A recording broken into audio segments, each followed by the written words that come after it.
Hello there and welcome to the latest edition of the Manitowoc Ice Monthly Spotlight. My name is Jason MacDonald, Technical Service Trainer here at Manitowoc Ice.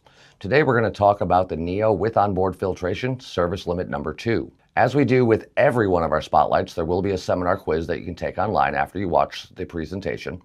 There'll be a QR code that you can scan, and we'll also put the link to the quiz in the comments section once this posts live to YouTube. Want to give a quick shout out for our Level 3 Factory School. We're starting this up here real soon.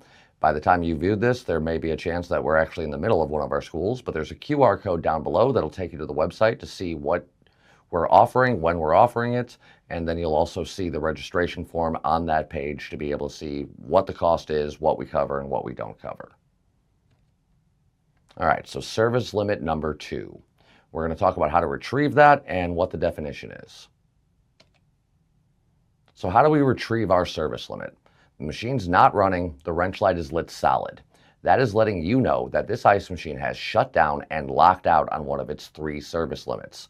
Well, we're only talking about service limit number 2 today. So we can retrieve it using the wrench LED by pushing our power button and counting the number of flashes. That flashed twice and went out.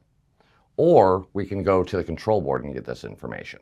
So let's say that you missed it beforehand. You're going to go look at the control board, or you're just kind of old school and you like to go straight to the control board at times.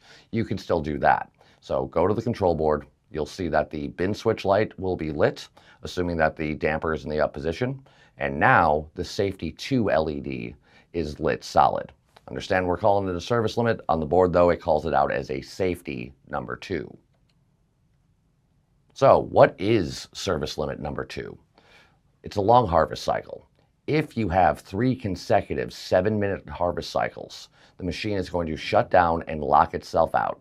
It's also going to then burn that safety into the memory of the board, and the unit's just going to stay there doing nothing, letting you know, hey, I was making some ice, and then I stopped making ice when I went into harvest, and I didn't harvest the ice, and I did that 3 times in a row. So what are some causes of this service limit? We're going to talk about the water system first. Here we're just going to show you a little bit on the screen of what's supposed to be energized when, what's our sequence of operations, and what are we looking at. So that way you kind of have a reference point of what it is we're talking about. So you'll see there the dump valves energized in the water purge in the initial startup, and then in harvest, out of the box, it'll be energized every 4th harvest cycle. See why we're covering that here in a second. So the dump valve. How can a dump valve cause long harvest issues? Well, if the dump valve is leaking by, the thing that you need to remember on a Neo is we don't sense ice on the evaporator. We sense water in the water trough.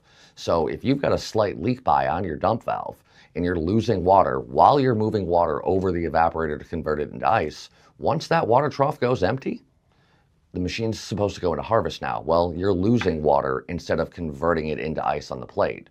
If you go into a premature harvest, that's going to make it real hard to actually harvest that ice. When we harvest, what we're looking to do is melt part of the back of the sheet and have it pull away from the back pan of the evaporator. And at that point, all we need is 2 things. We need a smooth, undamaged path for ice to travel. That's one thing. And then we need weight. Well, you're not going to get weight if the machine does not stay in freeze long enough to ensure that the ice is heavy enough to drop.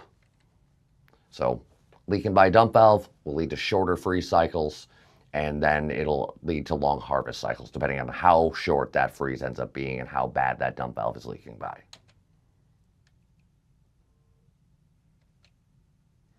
What about the water inlet valve? So if you watched the previous spotlight that we did, we talked about how a leaking by water inlet valve, one that's continuously letting water go through, could lead to a situation where you stay in freeze too long. Well, we do have 3 service limits on this ice machine, but we're not going to really highlight service limit number 3, but I will tell you while we're here, service limit number 3 is a water loss safety. So how can a water inlet valve cause an issue for safety 2? Well, service limit 2. A water inlet valve that is underfeeding but still feeding enough to satisfy the harvest float switch could lead to a situation where you don't stay in freeze long enough. You have to remember, we don't just continuously fill this machine. It's a batch fill system. We're going to fill up, until both floats are satisfied and stop filling. We'll use up some of the water, we'll fill again, and then we have that water trough thermistor.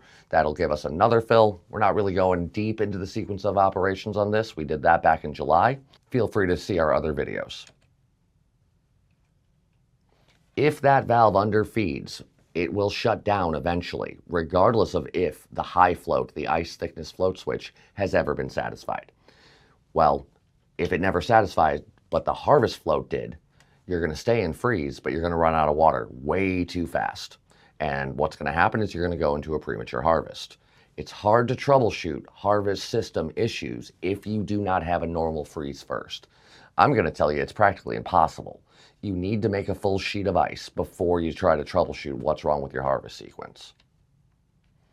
What about filtration? Similar to the water inlet valve, should we have a semi-plugged up water filter? Maybe you have some real bad water in the area that this filter just can't filter it enough for you. Or you have the lower micron amount of filtration going on and you got bad water. These things could happen, but if this starts to cause you not to fill the trough fully, it's the same situation that you'd be looking at with the water inlet valve. The nice thing about the Neo with onboard filtration is you can run this machine without that filter. Stop the machine, remove the filter, turn the machine back on. That filter head that you see on the screen is auto bypassing. All right, what about the electrical system? Because we have three systems here that can cause what we're seeing or could cause issues with our harvest. So in harvest, you'll see there on the board, it says that we're in harvest, our pump and our compressor were going, and the board's not sending power to the harvest valve. Well, if we're not getting power to that valve, what you would do is you would check across wire 61, the red wire, and wire 56, the white wire, here on the Neo with onboard filtration. For the older Neos without onboard filtration, refer to your wiring diagram. You can find it in your technician's handbook. This is all of the Neos, not just the Neo with onboard filtration. Part number is 000018622. It's Rev 0 from June of this year, 2025. So we didn't get power to the harvest valve is what we were talking about on our previous slide. At that point, you want to verify, is the machine in harvest and do you have power? You could check at the valve itself as well, but if you can't get to the valve, the other way to do it would be at the board like we talked about. But what about, what takes us out of harvest? We get that question all the time. What tells this machine if it's full or if it's time to go make more ice? Well, on a Neo, we utilize a ice damper. There's a magnet inside that damper, and it corresponds to the bin switch light on the control board. So as that ice slides off the pan, it'll then fall. Gravity just takes over. It hits that damper, damper snaps back up within 30 seconds of going open. That's the key there. We start closed, we go open, we come closed within 30 seconds in harvest. That tells us we harvested ice, and it's time to go make more ice. Go into a subsequent pre-chill, go into another freeze, keep making ice until one of two things happens. We go into harvest, we drop some ice, and the ice holds the damper open, or we have one of the three service limits. Again, we're talking about service limit 2 today. But what happens if we don't get that signal? That ice fell, slapped the damper, damper came back up, and that bin light there on the screen stays lit solid. Well, you got a stuck closed bin switch. The board only knows how to do two things. It knows how to do what it was programmed to do, by what we did here at Manitowoc Ice and said, this is how this machine should work, or by what its input devices tell it. If ice falls off of the evaporator, the damper opens and closes, but the bin switch, the magnetic bin switch that is sensing that magnet, doesn't tell the board, closed, open, closed, well, the board's going to stay in harvest. It does that 3 times in a row. Guess what? We're going to now shut down, and you're going to be where you were at the beginning of the presentation, where you come up to the machine with a lit solid wrench light, or you've opened up the control box and you see a safety 2 light lit. You'll see both if you look at both. All right, now what about the refrigeration system? Because this is where everybody seems to want to go when they're having a harvest problem. It's got to be refrigeration. The thing that we have to stress, and you're going to see this at the top of the next couple of slides, you cannot troubleshoot a harvest unless the freeze cycle is normal. We have 2 symptoms, 2 flowcharts that we utilize for harvest issues. We have symptom 3, which I'll bring up now. The freeze cycle is normal and your ice cubes are not melted during harvest. Well, if you go into harvest and you don't melt anything, you're not going to drop. So the first thing that we need to verify is your freeze cycle normal? You said yes. Yes, it is. Well, is your discharge line at least 150 degrees at the end of your freeze? If that answer is no, hey, we're on the wrong chart. Your freeze cycle can't be normal if it's not building up that amount. And you'd be looking for a number of reasons why that could be. Either your freeze cycle wasn't long enough to begin with, you couldn't get to that 150 degrees, or you have something going on with an expansion valve or something with your charge, any number of things, but your freeze wasn't normal. You have to make a full sheet of ice and you have to build up that heat on the discharge line. We need flow of gas and we need heat. You need both of those things. Then it's going to ask you, is the harvest valve energized? Well, we just went over that in the previous slides. Go ahead and refer to the wiring diagram. Again, on the Neo with onboard filtration, you'd check across wire 61 and 56 if you were checking at the board, and you would go check at wire 61, and then there's two blue wires coming out of that harness as well across that. What you're looking for when the harvest relay is lit for the harvest valve, and when the harvest light is lit, telling you that you're in a harvest cycle. What we're looking for is 115 volts on a 115 volt ice machine, or 208 230 on your 208 230 variant of the ice machine. This is where the refrigeration comes in, is this next step. It's going to ask you, is head pressure higher than normal and is suction lower than normal in harvest? Now, if you didn't get power to that valve, of course it's going to be higher than normal and lower than higher than normal on the head and lower than normal on the suction, because we're not energizing the valve. That's where this comes back into play. In the back of these books, you're going to find operating pressures for all the versions of the Neo. The one that we're going to talk about is going to be the UP240. Notice I didn't say UIP, UDP, or URP, because the second letter in a model number is just calling out the evaporator style. You still troubleshoot each evaporator style the same way. So how's that harvest valve work? Well, we got a lot of words on that screen right now. But during freeze, it's de-energized, and we should not have gas flowing through that valve. It prevents discharge gas from getting to the evaporator during our freeze cycle. But the key is during harvest, we send power from the harvest valve relay to the harvest valve, and the harvest valve needs to open. The way that I've explained it, or it was explained to me before, is you always hear a whoosh when it goes into harvest. You hear the click, you hear the whoosh, but sometimes it's not a big enough whoosh. You need the volume, you need the heat that you built up during freeze. You need power to the valve, and then you need the volume of the gas to be able to bypass that TXV. Because if you follow that tubing, what you're going to find is that it tees in to go allow discharge gas to get past the TXV. Instead of sending liquid refrigerant, we're sending discharge gas. Again, verify power to the valve across wire 61 and the blue wires, number 6 and number 7 at the valve, or verify power at the board across wires number 61 and 56 on the 9-pin connector. But the pressures, we said, is your head pressure higher than normal? And is your suction pressure lower than normal? We're looking at a UP0240A, so an air-cooled variant, and we're in a 70-degree environment. So my pressure should be, on my discharge side, should be somewhere between 90 and 105 psi.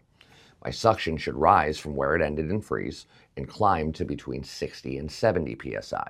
If my head pressure is noticeably above 105 and noticeably below 60, that would be high head and low suction. You heard the click, you verified power, you got a whoosh. You didn't get a big whoosh. You need your big whoosh. So high head, low suction.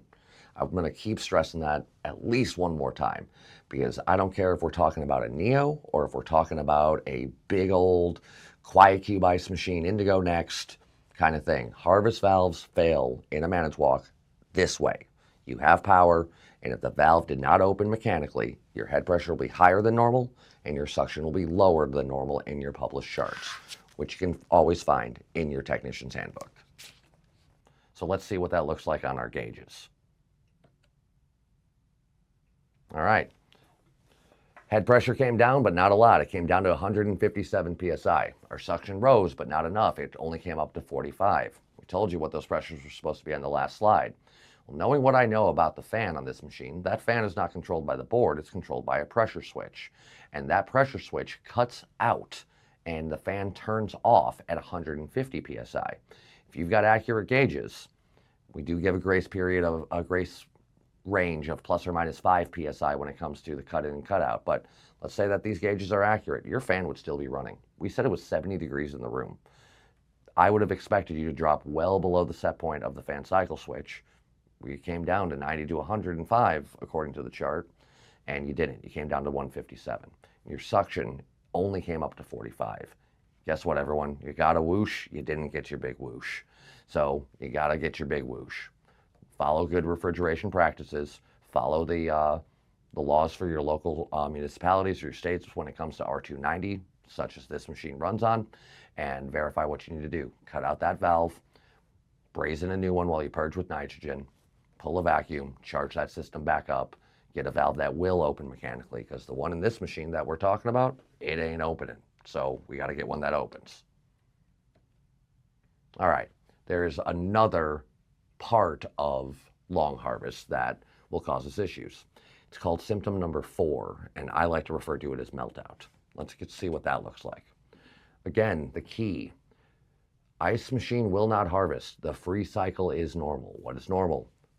Full sheet of ice in a proper amount of time, 150 degrees on the discharge line, because these are all self-contained machines, either air or water cooled. You should have that there, and you need to be melting out. It's going to ask you, are the cubes melted at the end of harvest? And you said no, and then it's going to ask, are they still frozen? If you say yes to that, go back to symptom 3. We're on the wrong chart. This is meltout. But freeze was normal, we verified it. First thing we're going to want to know, is that ice machine level? Well, why does that matter, you might ask? Well, the big reason that matters is Manitowoc Ice vertical evaporators. The horizontal partitions are slanted down at an angle. So when that ice pulls off of the back pan, we don't actually really need any more heat at that point. Once it's off that back pan, we need a smooth, undamaged path to travel, and we need weight. Gravity takes effect from there.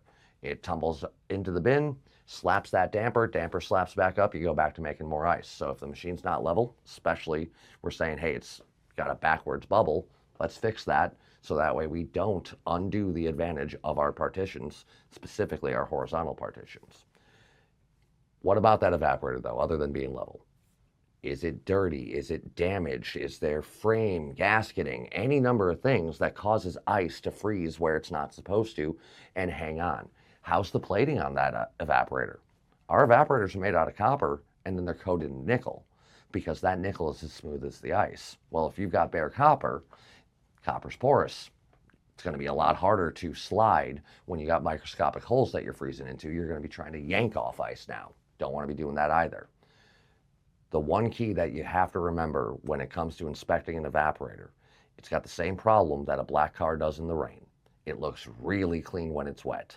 So you only inspect a Manitowoc evaporator while it's dry. That way you can see scale, that way you can see any discoloration, anything else that won't come up with Manitowoc Ice Machine Descaler or Manitowoc Ice Machine Sanitizer. Look for those things. So the key takeaways for meltout or symptom 4. You have a normal freeze cycle and that ice just melts away. Symptom 4 cannot be a refrigeration problem because your freeze was normal. You made a good sheet of ice in a proper amount of time and you built up enough heat, that 150 degrees, and then you melted the ice away. So you have enough refrigerant in that system to make a full sheet of ice, and you have enough refrigerant in that system to melt that sheet of ice. Something's holding on to it. You don't need gauges right now. That's not necessary. Either this machine is not clean, there's damage to the evaporator, or you missed the first part, and I've missed it before too. Freeze cycle is normal. If the freeze cycle isn't normal, we can't troubleshoot the harvest cycle. We do this every time. There's going to be a grab bag available for everybody. The quiz at the end here, either you scan the QR code that's going to be coming up shortly, or you can click the link that'll be in the comments section of the YouTube post. And for every 25 quiz submissions that we get, we're going to draw one name and give a nice little swag bag, goodie prize. It's going to have a tote, a Manitowoc hat, a tape measure. Sometimes there's a mirror. I've seen us put Band-Aids in there before because, you know, when you're working in the kitchen, you always seem to get a nick or something. So Band-Aids are always good to have. And there's that QR code. If you do want to try to type in that very long URL, feel free. We'll leave this up for about a minute.